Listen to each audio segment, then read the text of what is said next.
Alina walked along the cold marble of the airport, feeling how each step she took echoed in her body, making her stomach pull down. The slight pain in her back was constant. She was used to it, but today it seemed like her body didn't want to obey. With each step, it became more and more difficult to keep her balance, but she kept going. She had no other choice. All she needed was to get to the flight, sit in the seat, and not think about anything except simply being in another city, away from this tiring world with its views, its racial barriers, its silent but noticeable biases. She didn't feel safe in this place, and even the smell of disinfectant couldn't hide what was in the air. In this airport, like everywhere else she'd been, she didn't belong. It was always like this. Her black skin, her body, her behavior. Everything somehow made her stand out from the others. Not even that. It was noticeable. It couldn't go unnoticed. Images from the past flashed through her mind. The first time she had been forced to deal with overt racism. She had been forced to face it then. And since then, every time in places like this airport, she'd always felt this coldness, emanating from subtle and barely noticeable gestures, words and looks. But now her stomach was growing heavy, and the carrier with the small service dog she was holding in her arms felt incredibly heavy. She was proud of this dog. It saved her from fears, from loneliness, from the constant feeling of being out of place, and Alina did not understand why everything around her had to be so difficult. She just wanted to get to her seat and wait in silence for her husband, who was delayed in another terminal. Today was full of anticipation, and the anxiety about the upcoming flight was growing with every step. But she still continued to move forward, trying not to pay attention to those around her. Once again, she felt the gazes on her, a familiar and unbearably painful moment. She tried to ignore them, but there were too many of them. The moment she approached the front desk, it seemed as if everything around her had become too loud. The air was heavy, and the sounds of people talking were like noise in her head, like background noise that was getting louder. She approached the desk, where a middle-aged man stood with a clipboard in his hands. He glanced at her casually, his gaze full of assessment. There was no kindness or interest in his eyes, only an indifference that pierced her. His gaze was uncovered, and she felt his eyes slide down her stomach, and then to the dog in the carrier. He raised an eyebrow, holding her gaze for a second, before saying with a distant smile, "Is everything all right? Do you require special treatment?" It didn't sound like concern, but rather like mockery. He said it as if she was something that didn't deserve to be in this place, and she felt her heart clench with hurt. She nodded silently, trying not to show her vulnerability, but his words were like poisonous arrows, piercing her. As she handed over her documents, she noticed how the man quickly ran his gaze over her stomach again, and then, as if with slight disdain, returned to the tablet. "Would you like a window or an aisle seat?" he asked, and her answer most likely didn't interest him. The question was just a formality, nothing more. But despite everything, Alina answered, and continued on her way, feeling the tension in the air increase with each step she took. She moved on, feeling how her body became heavy. She had not only the burden of pregnancy on her shoulders, but also the burden of racial prejudice that was always with her, no matter how hard she tried to avoid it. As she passed through security, the dog yelped again, and she was immediately noticed. Again, the same look, cold, condemning. This moment was familiar and unbearable, but she had already gotten used to the fact that such episodes would haunt her until the end. As she approached the exit, she saw how people dispersed in different directions, but still continued to look in her direction. These looks were not direct, they were subtle, hidden, but still penetrated her, like the tip of a needle that seemed to leave no mark, but was felt on the skin. Alina knew that today she would be alone in this huge and soulless place. Everything was not as she imagined. She did not have her own space. She was just a part of this monster, this airport, this soulless machine that didn't distinguish between people, but knew how to mark them by some invisible signs. Her husband was supposed to meet her here, in another terminal, but she didn't know how much longer she would have to wait. As she approached the exit counter, her breathing became heavy. Stress, anxiety, worry, all of it squeezed her chest. For a second she thought she could just sit down, close her eyes, and forget about everything, but she found it difficult to even hold the dog in her arms. She kept walking, feeling her body tense, her anxiety growing with every step. She knew her husband was late, but that didn't make her feel any better. Older women traveling with children, the looks of teenagers discreetly checking her out. It all seemed part of one big, alien and merciless world. A world in which she couldn't find her place. Alina stepped into the cabin, breathing in the dry, electric air with difficulty, in which something ominous already hung, like the smell of a thunderstorm before it hits. The people in the seats glanced up to see who had entered. Their gazes clung to her stomach, to the dog on the leash, to the colour of her skin. Not lingering, but leaving behind a sticky residue, as if a judgment had been passed silently. The flight attendant stood at the entrance, tall, well-groomed, with a face in which there was not an ounce of warmth. His eyes darted to the dog, then to Alina's face. He had decided everything for himself at once. "Do you have a certificate?" he asked, as if addressing an uninvited guest. Alina nodded, handing over the documents. He took them with 2 fingers, as if afraid of getting dirty, glanced over the lines and grimaced. "A service dog, huh? Interesting. Everyone now suddenly has panic attacks, anxiety, pregnancy, all at once. Very convenient." He turned to a young colleague standing a little to the side, and without lowering his voice hissed, "Of course, they all have a reason to fly with dogs now. Who's next? A hamster with a degree in psychotherapy?" The girl smiled out of politeness, but her eyes were empty. Alina felt her pulse in her temples begin to hum, but she remained silent. She had heard such things, learned from childhood. Sometimes silence is armor. He handed back the certificate without looking into the eyes, and suddenly, without warning, bent down to the dog. It squeaked, frightened by the movement, and he recoiled theatrically, as if it had bitten him. "Aggressive, by the way. You'd better leave it downstairs before it's too late," he muttered, and was about to turn away, as if the conversation was over. Alina calmly but firmly said, "She's trained. She won't cause any harm. I have all the documents. She's staying with me." He stopped, as if he had been struck by that tone. He turned his head slowly, fixing her with an icy gaze, measured like a guard accustomed to silence from prisoners. "Don't be impudent, miss. I don't have to tolerate rudeness." "It's not rudeness," she replied. "It's my voice." There was silence for a moment, but he didn't answer. He just turned around and walked toward the back of the plane, throwing over his shoulder as he went, "Watch your dog. We're not a petting zoo." She took a seat by the window, carefully placing the carrier under her feet. The dog was breathing quietly, feeling its heartbeat, which was beating at double the usual rate. The seat next to her, a young white woman with a laptop, looked at her with undisguised disapproval. As soon as Alina sat down, she immediately turned to the window, pretending that she had nothing to say. "You could have kept quiet," she muttered under her breath, but loudly enough. Alina did not answer. She looked toward the front of the cabin, where the same flight attendant was laughing with his colleagues, glancing back. Then he circled and walked past her seat, looking straight ahead. But when he reached her, he seemed to stumble, and his knee almost hit the carrier. The dog yelped. He stopped and looked down, as if he had only just noticed her. "If she makes any noise, I will disembark you as soon as possible," he hissed in her face. "Do you understand?" Alina felt anger rising in her. The words burned in her throat, but she had made her choice again. Not now. He waited for a reaction, but he did not get one. His face twitched, a subtle gesture, like a man who has been denied pleasure. He walked away, but he did not give up. A few minutes later, he returned with a plastic cup of water, supposedly for someone, and deliberately spilled it at her feet, catching his sneaker on the carrier. The dog yelped again. He didn't notice and walked on. The people around him turned away. Some saw, some pretended not to. The neighbour looked up from the screen and curled her lips. "Maybe you should have left her at home. People want to fly in peace." Alina clenched her fists. The skin on her fingers stretched painfully. She didn't answer.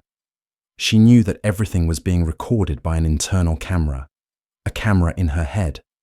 A camera in her heart. A camera in the part of her that had grown up on humiliation and learned to survive in a world where every day was a struggle for the right to be, to breathe, to not have to justify her existence.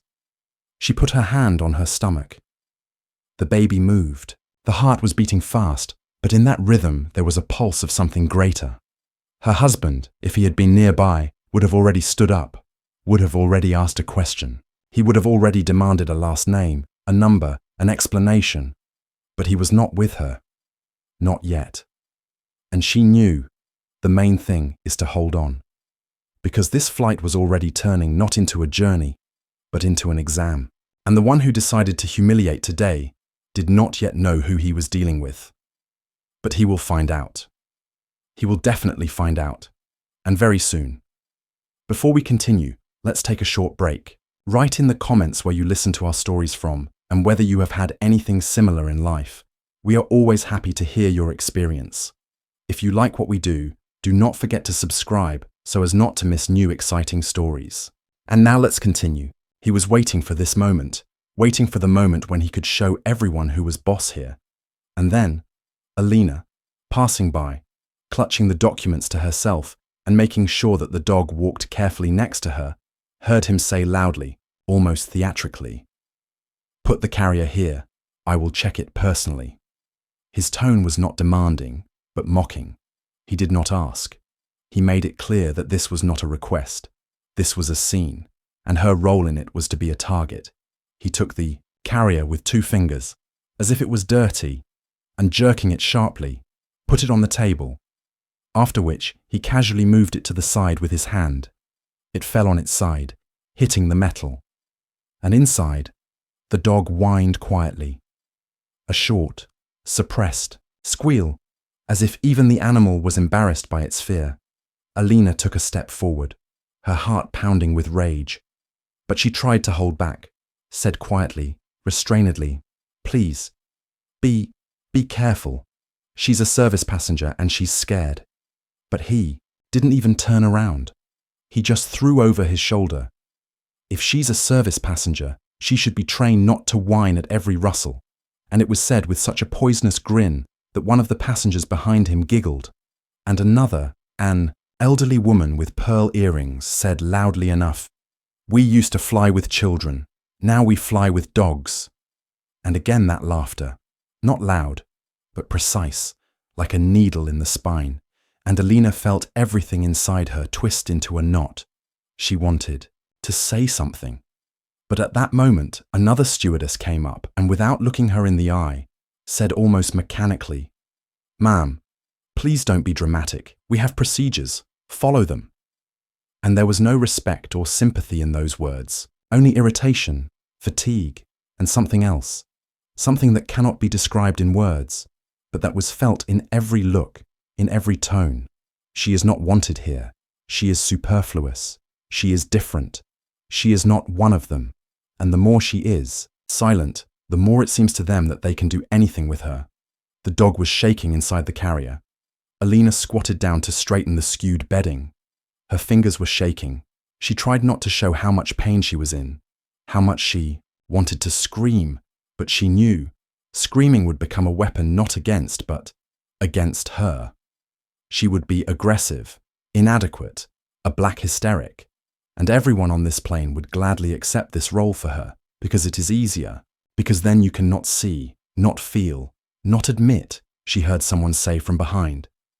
They are always making something up, and they have problems with children and with pregnancy and with dogs. There are always some special rules, and all this, loudly, on display, in public. And each time, in her direction, her body was burning from tension. Her heart was pounding in her ears, and only the dog looked up at her with devoted anxiety, as if it understood that something unfair was happening, as if it wanted to say, "I'm with you, hold on." And the flight attendant, meanwhile, pretending to check her documents, walked slowly down the row, glancing at her again and again, not as a passenger, but as a suspect, as a threat, as something that should be under control. He no longer said anything, but every step, every look was a continuation of the same humiliation, silent, sticky, daily, the same one to which she was accustomed, but which cut each time in a new way, like a blade on skin. And no one, not a single person in this cabin, said, "Enough." No one stood up for her. No one came up to support her because it would be inconvenient, because it was easier to turn away, because her skin was not the right color to deserve automatic sympathy, because in the eyes of many she was guilty simply because she existed. And at that moment, Alina realized that this flight would not be just a flight. It would be a fight, and this fight was just beginning. And although a hurricane was raging inside her, on the outside she remained calm, almost icy, because she knew she would not be broken by a look, would not be broken by a grin, would not be broken by a kick in the dog, would not be broken even by this chorus of whispers and half-truths. Because she was not alone, because somewhere at the other end of the plane, slowly approaching the epicenter of this quiet hell, there was someone who knew how to fight, who knew how to break down walls with a look. And while he was walking, Alina looked ahead, straight ahead, and was silent, with that very look that is more frightening than a scream. The plane hummed in anticipation of takeoff. A slight vibration ran across the floor. Passengers fastened their seatbelts. Some lazily leafed through a magazine. Some nervously chewed gum. Some wrote on their phones without looking while the internet was still working. And some had already closed their eyes in the hope of sleeping through the entire flight and not getting involved in anything that did not concern them personally. In this scattered tension, filled with indifference and automatism, a thin, almost invisible sound cut through the silence. Alina's dog, huddled in the corner of the carrier, let out a short, muffled bark. Not loud, not intrusive, rather frightened. As if apologizing for daring to make a sound at all, she sensed her owner's anxiety, felt that something was going wrong in this closed, hostile space. This tiny, almost plaintive bark became the trigger. The flight attendant, seated in front and already strapped in, turned around abruptly. His face was distorted with irritation, as if someone had insulted him personally. He unbuckled himself with demonstrative abruptness, strode down the aisle in long strides, silently, like a shadow, like punishment, and stopped next to Alina. His eyes, full of cold, bored into the carrier. Then he looked at Alina. His gaze slid down, over her body, over her stomach, over her hands, clutching the seatbelt. There was no sympathy in his face, only contempt, only pent-up anger that he could now throw out. Without warning, without words, he turned around and kicked the carrier with all his might. A sharp, rude blow from which the plastic wall creaked and the dog yelped, curling into a ball. Alina screamed, unable to restrain herself. A cry not just from pain, it was from horror, from humiliation, from the realization that now, right here, in front of everyone, her living, innocent companion was hit like a bag of garbage, like nothing, like dirt. "Shut that thing up," the flight attendant hissed, looking not at the dog, but straight at her, defiantly, triumphantly. At that moment, time froze. One of the passengers, sitting a few rows behind, quietly pulled out a phone and started filming. The camera shook in his hand. Another one looked around, looked at his neighbors, and pretended not to see anything. The woman by the window lowered her head. The man across the aisle pulled his hood up. Not a single one stood up. Not a single one said, "Enough." The silence in the cabin was deathly. Alina grabbed the armrests, breathing heavily. Her chest tightened, her heart pounded in her temples like a hammer. She felt tears welling up in her eyes, but she wouldn't let them come out. She looked at the dog shaking in its carrier, and at that moment, everything in her wanted to scream, to hit, to break, to take revenge. But she was pregnant. She was alone. She was a black woman on a plane full of people who were used to not noticing pain unless it was their own. The flight attendant straightened up and calmly walked back, as if nothing had happened. His steps were confident. He knew that most would remain silent, that for most, she was an irritant, an inconvenience, a problem, and he was a representative of authority, discipline, order. A few people exchanged glances. Someone whispered, "Well, that's right. You shouldn't bring dogs here." The young guy with headphones only raised his eyebrows. The cabin was silent again, but not like before. Now it was the silence of fear and silent complicity. In that silence, she could hear every breath Alina took, every quick, painful beat of her heart. She couldn't move. Every nerve was tense. Her baby inside, as if sensing that something was wrong, froze. She felt something invisible pressing on her chest, as if the entire plane had crushed her with its indifferent mass. And at that moment, the quietest moment of the entire flight, someone in the back rows pressed start on the recording. And even he, the one who had kicked, felt that imperceptible turn. But he didn't yet know that this was only the first blow, and the weakest, compared to what would come next. Before Alina could even comprehend what was happening, her body suddenly shuddered, and her stomach seemed to clench in painful agony. It wasn't just a feeling. It was a sharp attack, as if something inside her was breaking. She tried to hold on, but the pain was unbearable, leaving no room for thought. Desperately clenching her teeth, she shuddered, and her hand instinctively reached for her stomach, trying to somehow ease the suffering. Each breath was difficult, and Alina felt her chest tighten with horror and pain. She glanced at her dog, who was still sitting in the carrier, looking at her with fearful eyes, unseeing, as if realizing that something was wrong. Her body was covered in cold sweat, and her mind was trying to calm down, to somehow cope with this attack, but it was impossible to control. And then, unable to hold back, she screamed, the same scream of pain that cut through the silence of the salon. Each word seemed like she was screaming into the darkness, and the pain squeezed her in an iron vice, not allowing her to move. I need, she barely managed to say before her body trembled again.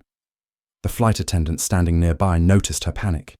He turned around, obviously sensing that this was his chance to once again demonstrate his power. He didn't approach her right away, watching her with a cold gaze. And then, when everything became clear, he slowly approached. His face was as emotionless as ever, but his eyes were filled with contempt. He didn't see her as a person. He saw only an object that could be manipulated. "What's wrong with you, woman? If you'd just sat still, none of this would have happened." His words pierced the air like nails, but that didn't make it any easier. He felt no sympathy or compassion, only irritation and contempt. "Don't shout.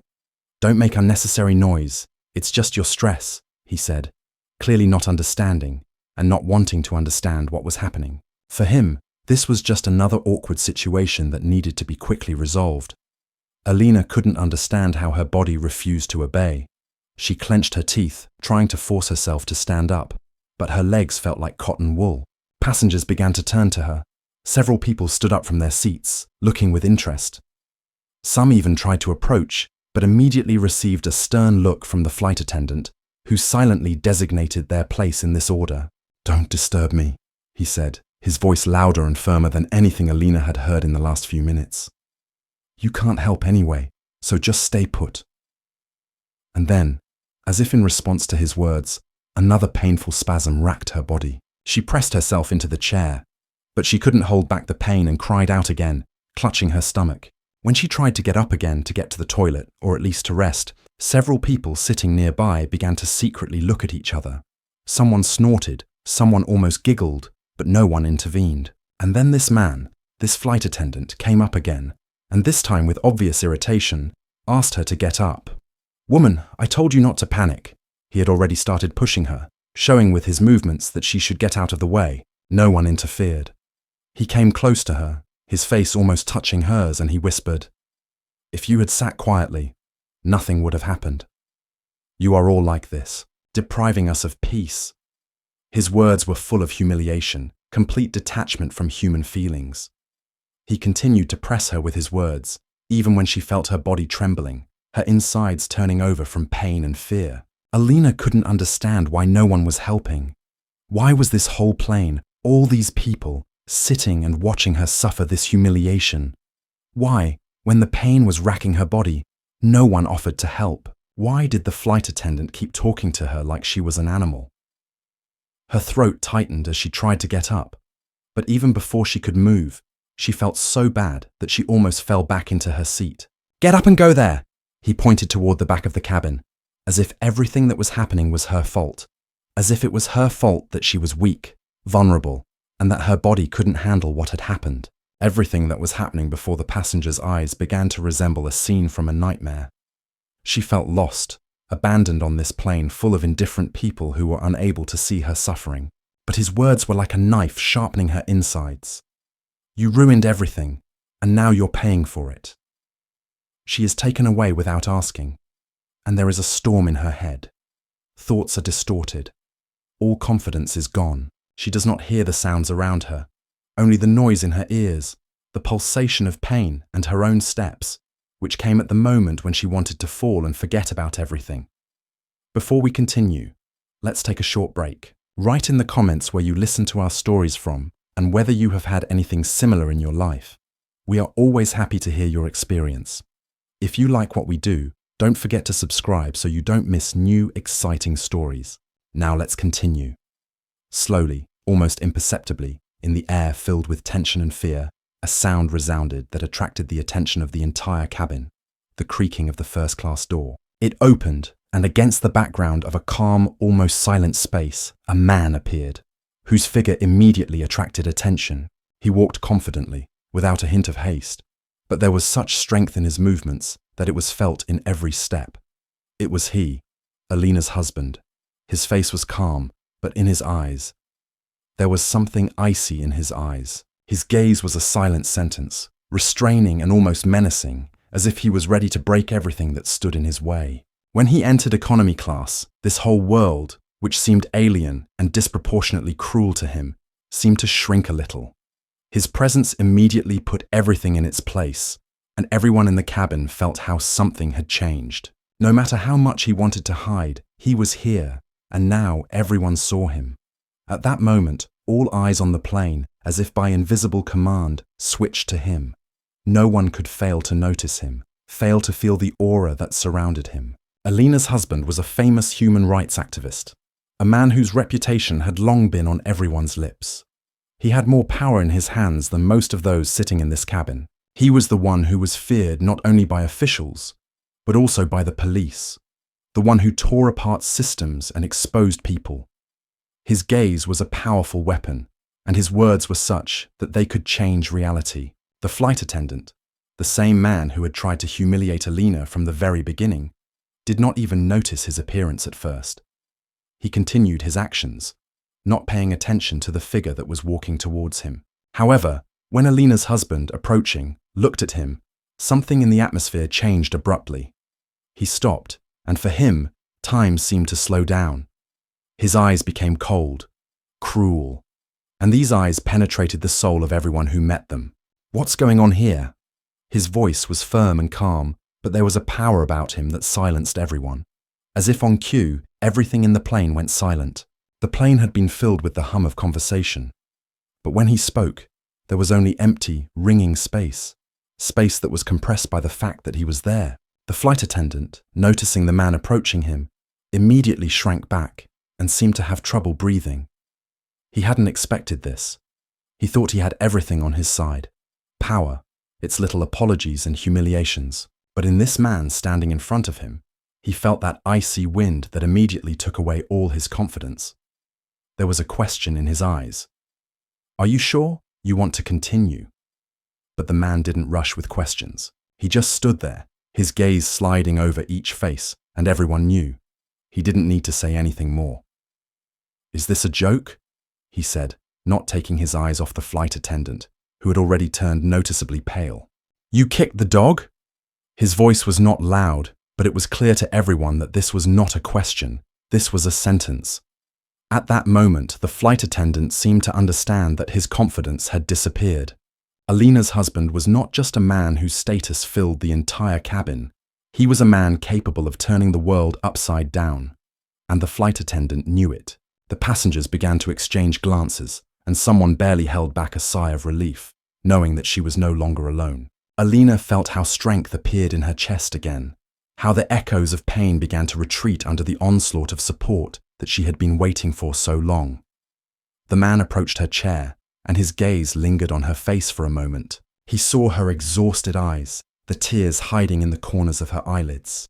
He saw her pain, which no one recognized, and perhaps this was the most terrible thing of all that had happened. "Do you know who I am?" Alina's husband asked the flight attendant. His voice was icy but determined.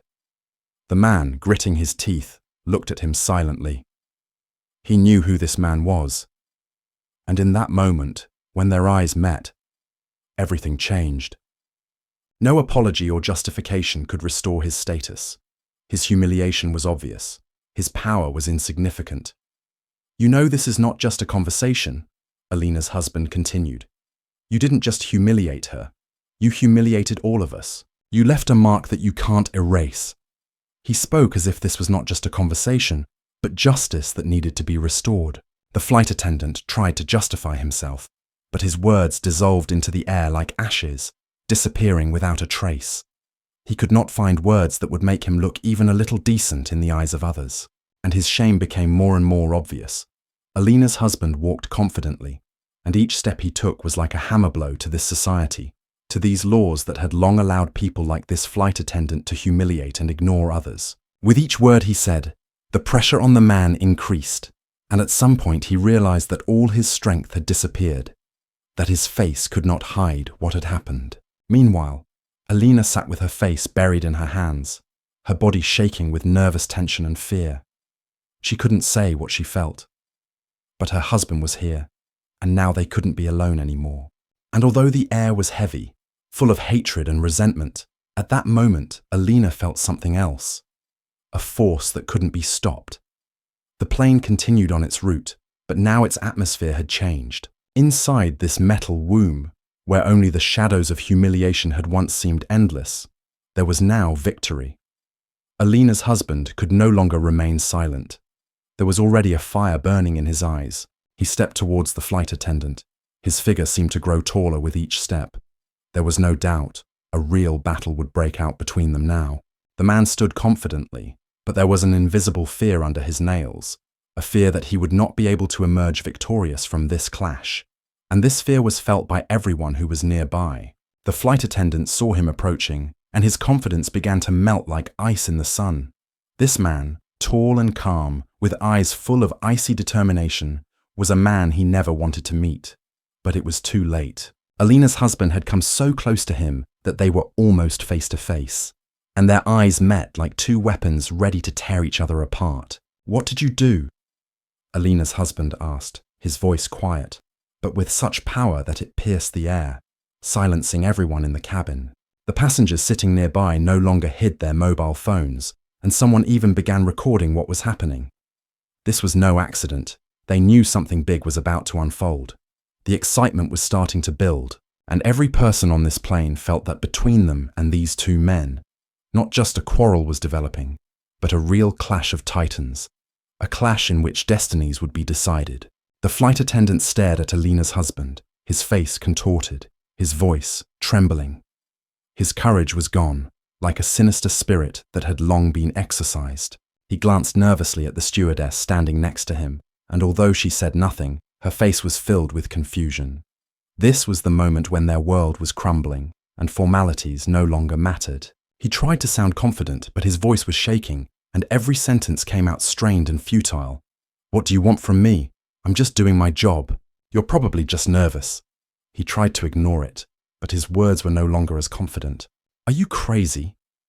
Alina's husband said this with a slight grin, which instantly disappeared when he continued. "You think you can raise your hand to a woman and an animal?"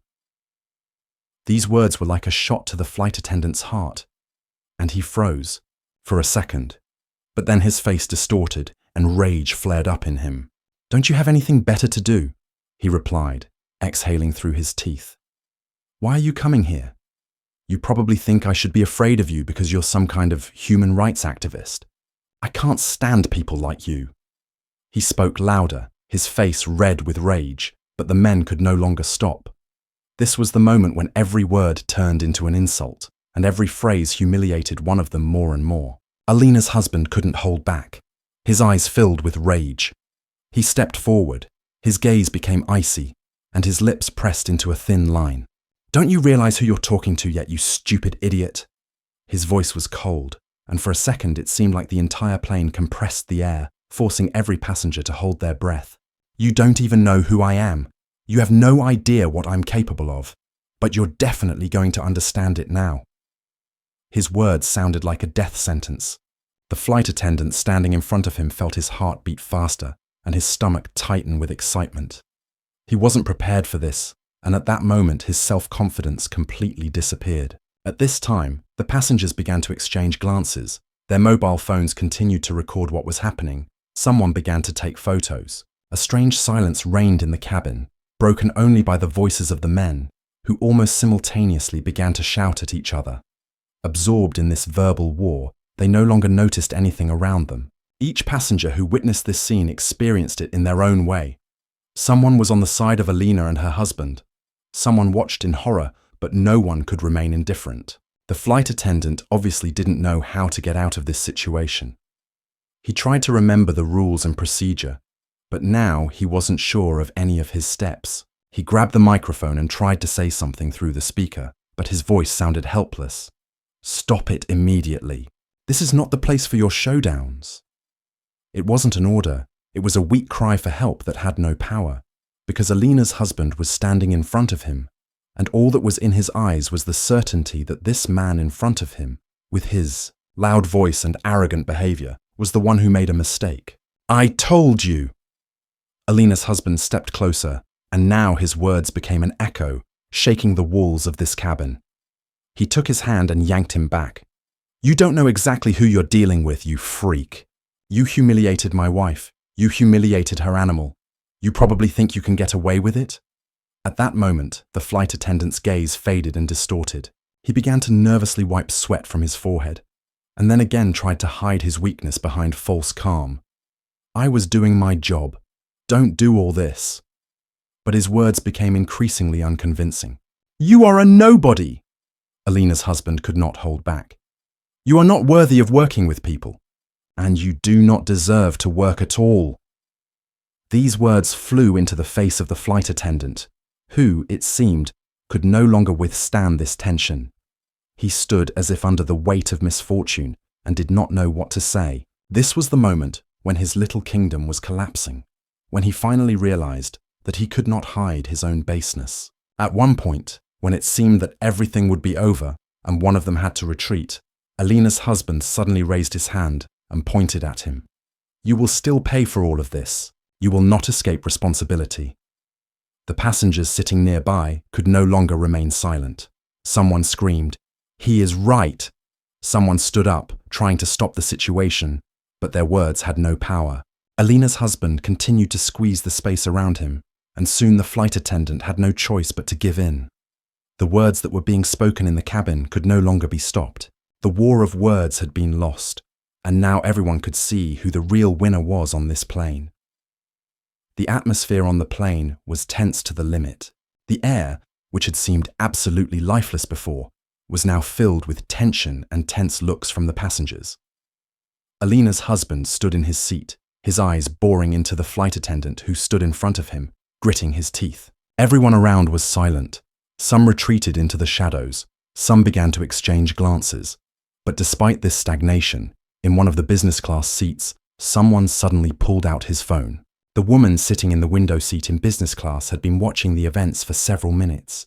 She was alone, with a small bag on her lap, and it was clear that her heart was not indifferent to what had happened. As a human rights activist, Alina's husband stood in his seat, looking at the flight attendant, who was blushing and making excuses. She brought her phone to the screen and began to film what was happening, seeing how the men continued to exchange words. But later she realized that what was happening was not just an incident, but a whole tragedy that went beyond just one incident. The woman was filming the moment the flight attendant demonstratively hit the dog and did not even realize that her actions would now radically change the course of this story. Once the video was uploaded, it went viral. It's possible that for the woman in business class, this was the moment she decided to do more than just watch others suffer. She may not have thought about the consequences, or even imagined the outrage and anger it would cause in the world. And so, this particular video of a flight attendant smashing a dog carrier like it was just trash instantly went viral. During the flight, at the moment when the video spread across the internet, the entire plane seemed to freeze. And not only because the flight attendant was identified as a person who not only insulted a woman, but also committed a cruel act against a defenseless animal. People began to look at the screen of their phones, on which a video of the blow to the dog appeared. A storm was already raging in the comments. People shared their indignation, not understanding how this could have happened. And then, At this very moment, when this whole storm was just beginning to cover the wave, a man in business class began to recognize the name of the flight attendant, and within a few seconds, his name became known to everyone in the cabin, and everything changed. It took only a few minutes for the flight attendant's name to be dug up and published online. The name that had recently been nothing more than an empty title on his badge had now become a symbol of shame, a symbol of humiliation that would not subside. People in the cabin already knew who was to blame. It was not just a name, it was an insult that exploded on thousands of screens in the hands of passengers. People looked at each other with bewilderment and anger in their eyes. Horror that had appeared from somewhere filled the space. Women began to whisper among themselves, to cry, and none of them could say why they were so deeply worried, why they were worried about an animal, and not about what was happening to the woman, her condition, her pain. It was like a sudden reality. The realization that the system does not protect the weak, and that anyone who should be their protector can at any moment become their oppressor. Some started giggling, some wiped away tears, but no one could hide their resentment for this act. The passengers sitting in the back rows exchanged glances several times, and their looks became increasingly wary. Someone took out a phone, someone started taking screenshots. At this point, the flight attendant, who had felt like the master of the plane for so long, no longer knew what to do with himself. His hands were shaking, his face was painfully red, and every glance that fell on him seemed like a knife. He tried to justify himself, saying that he had not known that the camera was filming his actions, that he was stressed, that he had simply fulfilled his duties, but his words were sounding increasingly meaningless. This was not an ordinary incident. It was something more than that, something that could not be justified. People began to whisper, exchange glances, and the tension in the air became unbearable. Suddenly, the woman in business class who posted the video began to hear criticism in response to her actions. Some passengers began to accuse her of adding fuel to the fire, that it was her fault that the situation had worsened, but she did not pay attention. She already saw that her decision was correct, that she could not remain silent.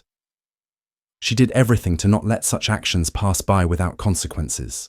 The silence in the cabin was almost palpable, and at one point, one of the passengers stood up and loudly demanded that the plane be landed immediately. "This is impossible," he shouted, pointing at the flight attendant. "This man has no right to work on this plane. He humiliated a woman. He hit a dog." His voice grew louder, and several other passengers joined in. It was clear that these people were ready for change. They did not want to sit idly by. They began to get up from their seats, gesturing, demanding action from the crew. "Boarding now! We cannot allow this man to continue working." The same passenger continued to shout. His voice echoed throughout the cabin, filling the atmosphere with determination. Alina's husband, standing next to her, could not contain his anger. It seemed he was only waiting for the moment when this would be finally proven, when the truth would be revealed. He took his wife's hand and stepped forward. "You all saw it. Everyone sitting on this plane, you saw how this man cruelly treated a defenseless creature, and you can all judge who is guilty," he said, and his voice was cold and hard. Now everyone in the cabin who was still unsure of who was on whose side was forced to choose. Only a few tried to justify the flight attendant's actions, but their voices were lost in the indignant noise. Those who did not believe in good intentions and laws now felt like prisoners of their own silence. Every look, every gesture became a revelation. There was only one question: who would take responsibility for what had happened? Before we continue, let's take a short break. Write in the comments where you listened to our stories from and whether you have had anything similar in your life. It is important for us to know your opinion. If you like our stories, don't forget to subscribe so as not to miss new events. And now, let's continue. The plane, which had flown for several hours in tense silence, finally began to descend. The flight attendant, who had just recently been full of confidence and indifference, was now sitting in his seat, his hands clenched into fists, and his gaze, riveted to the horizon outside the window, was full of fear. He did not know what awaited him. At that moment, he was like a wounded animal who, realizing his hopelessness, still could not escape his fate. As the plane touched down and rolled down the runway, the cabin was silent again. But this silence was no longer calm. It was filled with anticipation, with the knowledge that something big had happened and that the consequences could no longer be avoided. Alina's husband sat in his seat, his hand tightly clasped around hers, and their eyes met, full of determination and weariness. They knew that the moment of truth was waiting for them, and this was only the beginning.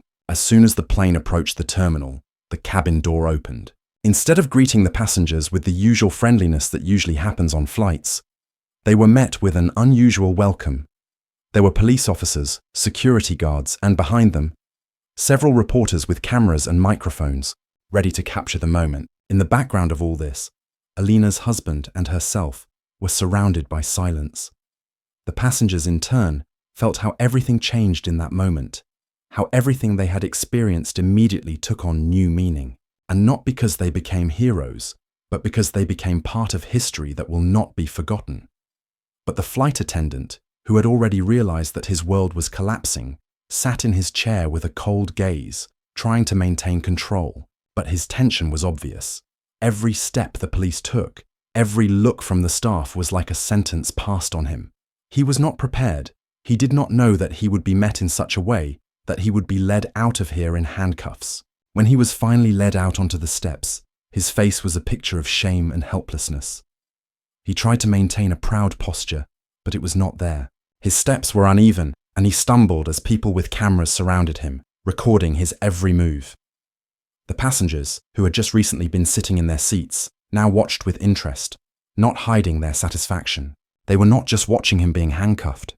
They felt justice had been restored, that his wrongdoing, his racist behavior, had finally received retribution.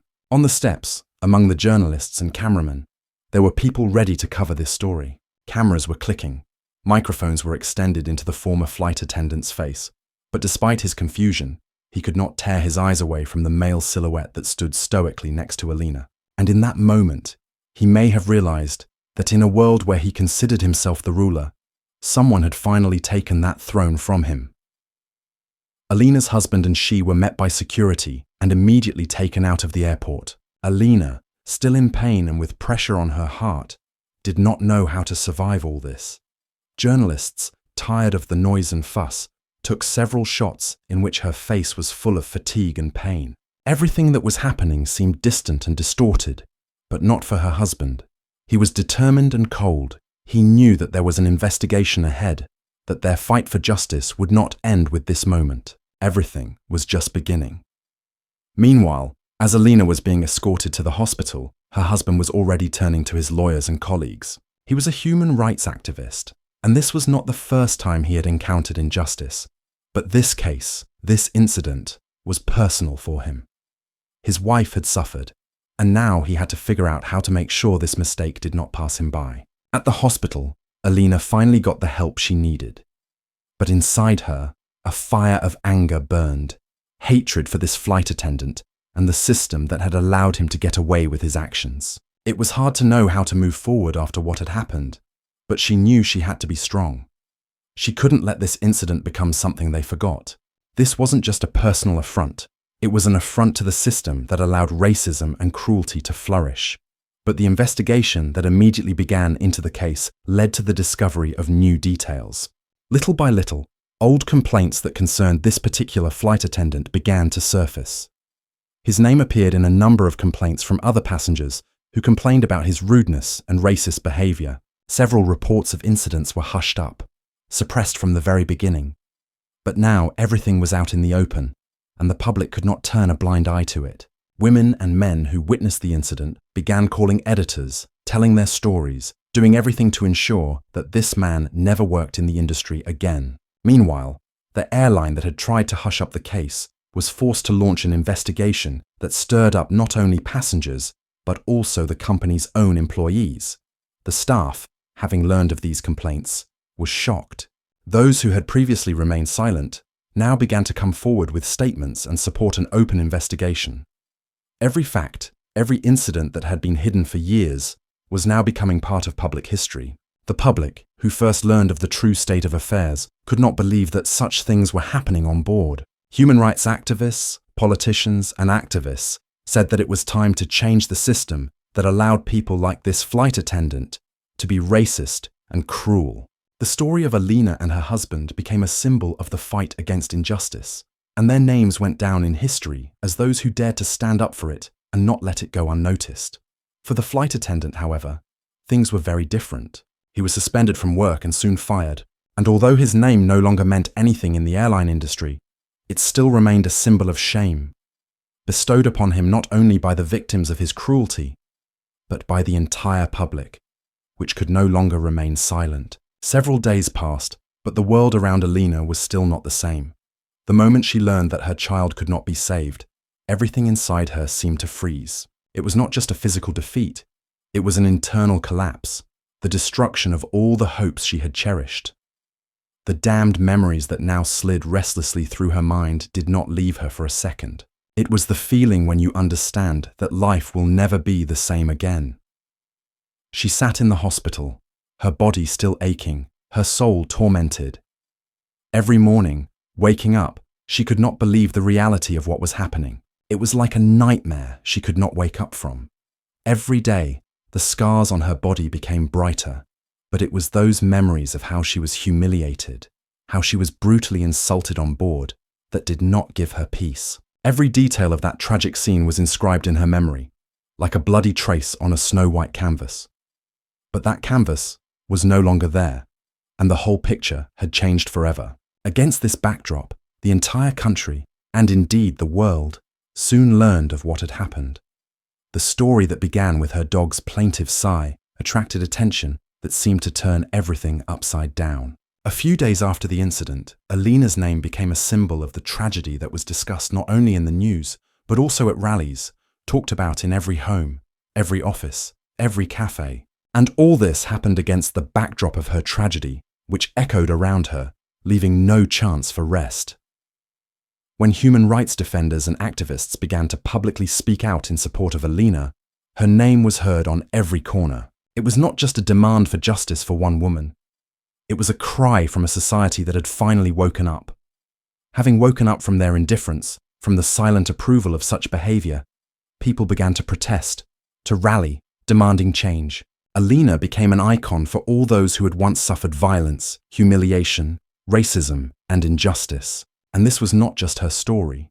It was the story of the entire country, which for the first time asked itself questions that had long needed answers.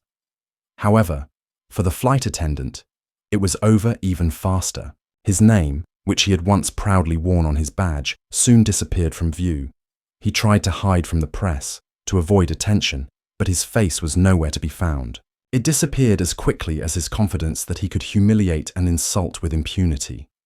But the memory of his act, of his unbearable cruelty and racism, remained forever. He was probably trying to put his past life behind him, but there was no hiding from what he had done. Society was now not just condemning him, but questioning the entire existing order in which people like him could continue to operate as if their actions had no consequences. His name was now a symbol of how the system sometimes turns a blind eye to such actions, only to have its fears fall upon one unfortunate individual when the time came. And for Alina, for her husband, for everyone who found themselves in this terrible whirlwind, there was only silence. Silence filled with grief. Silence that had now become their companion. At that moment, when they were mourning the loss of their child, when every step in the hospital reminded them that they would never be the same again, everything around them was filled with this silence. It was sharp as a knife, and it gave them no peace. But this silence, so heavy, forced them to look society in the eye. Every tear they shed, every step towards justice, was a response to what had been done. And Alina understood that her voice had not been in vain. She, standing before the world, could declare that her silence was not weakness, but strength. She was not a weak woman. She was not an object of pity. She had become a symbol of struggle. Society has finally woken up, and with it, a new perspective on the problem of racism and discrimination. Alina's husband, as a human rights activist, did not stop there. He continued his fight, but now it had become personal. He could not forget how she was humiliated, how her dignity was insulted, how this man, a flight attendant, hit their dog, how he destroyed their world in front of everyone. He demanded change not only for his family, but for everyone who suffered from similar systemic abuses. Soon, new laws, new procedures, and guidelines began to emerge to better monitor airline crew behavior, to combat racism and abuse. But the most important victory was that people began to think that every voice, every word mattered. No one could ignore cases like Alina's. The silence that had filled their lives after everything that had happened gradually began to fade, giving way to voices that demanded change. Alina, her husband, the people who had come to the rallies, their names were now called with respect. Their memory became the personification of courage and the fight for justice. And although the world will never be the same for Alina, her story left a mark on the hearts of many. And at that moment, despite everything they had been through, Alina felt that not all was lost. The memory of her child, of the pain they had endured, would forever remain in her heart. But with each passing day, her story became part of something much bigger. Society had woken up, and perhaps that was her true victory. What do you think about this story? Have you ever experienced racism in your life? We value your opinions and want you to share your thoughts in the comments. Your words are incredibly important to us, and we are grateful to each of you for being with us. If you enjoyed this story, don't forget to like and subscribe to the channel so you don't miss new episodes. We wish you a great day and peace in your heart. Please write in the comments the phrase, "I'm listening until the end," so we know that you are with us until the very end of this story.